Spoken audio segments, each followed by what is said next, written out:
మోస్తున్నా, ఈ జన్మకు మీకు ఎంతో రుణపడిపోతున్నా.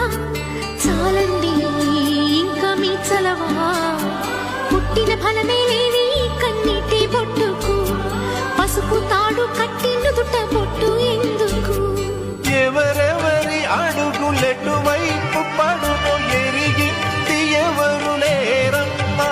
ఏ నల్ల పూసలే పసుపు తాడు జత పడును తెలిసినది ఆ బ్రహ్మ. విధి చేతిలోని పావులం ఎదురాడలేని జీవులం. నీవైనా నేనైనా ఆ దైవం తీర్పు మన్నించాలమ్మా.